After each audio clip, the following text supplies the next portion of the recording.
Chandrapur ST आगारातील ST कर्मचाऱ्यांचे प्रतिनिधी गेल्या 8 दिवसांपासून आंदोलन करत आहेत. कर्मचाऱ्यांचे ड्युटी रोस्टर तयार करताना शहर आणि जंगल भागातील वेग मर्यादा लक्षात न घेता ड्युटी रोस्टर तयार केलं जातं असा आक्षेप घेत कर्मचाऱ्यांनी यामध्ये बदल करण्याची मागणी केली आहे.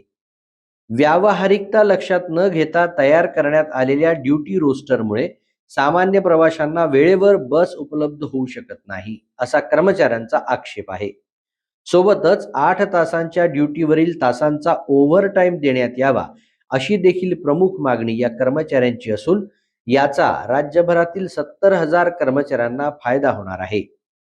शासनानं मागण्यांकडे दुर्लक्ष केल्यास कर्मचाऱ्यांनी आमरण उपोषणाचा इशारा देखील दिला आहे. आज आमचे आंदोलनाचा मुळात आंदोलन आमचं चालू 17 तारखेला झालं होतं. तेव्हापासून आज 8वा दिवस चालू आहे आणि यामध्ये अन्नत्याग आंदोलनाचा आमचा दुसरा दिवस चालू आहे आणि उद्यापासून आमचं आमरण उपोषण सुरू होणार आहे. आणि आमच्या विशेष महत्त्वाच्या मागण्या म्हणजे परिपत्रकांची जी अंमलबजावणी आहे, हे जे परिपत्रक मॅनेजमेंटने काढलेलं आहे, या परिपत्रकाच्या अनुषंगाने दहावेळबाबतचा मुद्दा आहे.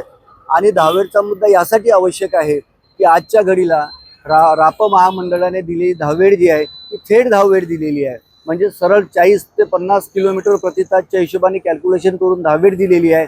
रस्त्यामध्ये गाडी कित्येक थांबामध्ये थांबत जाते, त्या थांब्याची वेळ दिलेली नाही, बसस्थानकाची वेळ दिलेली नाही. आणि याही उपरांत आमचा चंद्रपूर आणि गडचिरोली जिल्हा हा ताडोबा आणि अशा जंगलाच्या भागाने वेढलेला असताना जंगलामध्ये 20 किलोमीटर प्रति तासाची मर्यादा असते, तिथेही महामंडळाने 40 किलोमीटर प्रति तासनं रनिंग टायमिंग दिलेला आहे.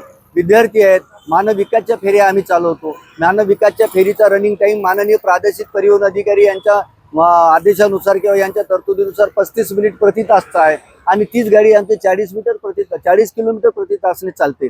त्याच्यामुळे हा एवढा जो रनिंग टायमिंग दिलेला आहे, त्याच्यामुळे गाड्या कधी प्रवाशांना वेळेवर मिळत नाही. गाड्या समांतर वाहतुकीमध्ये चालतात आणि समांतर वाहतुकी गाड्या झाल्या कारणामुळे महामंडळाचे सुद्धा नुकसान होते.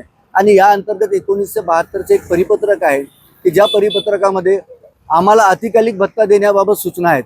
ते अतिकालिक भत्ता 8 तास कापून द्यायचा आहे. मात्र मॅनेजमेंट काय करतं, आज जे विभागीय प्रशासनाने शेड्यूल बनवले त्याच्यामध्ये 7 तास 10 मिनिटं नागपूरकरिता दिलेले आहेत, त्यांनी दिलेले आहेत. आणि गडचिरोलीकरता एक्झाम्पल 8 तास दिलेले आहेत. तर 8 आणि 7 15 हे जे स्टेरिंग अवर्स आहेत ते कर्मचाऱ्याला द्यायचे आहेत. परंतु तो ज्यावेळेस महामंडळाला सहकार्य करतो, अतिकालिक भत्त्यावर जातो, जनतेला महामंडळाला त्रास होऊ नये म्हणून त्या पिरियडमध्ये महामंडळ 8 तास 45 मिनिट कापते, जे की कोणत्याच कायद्यात नाही.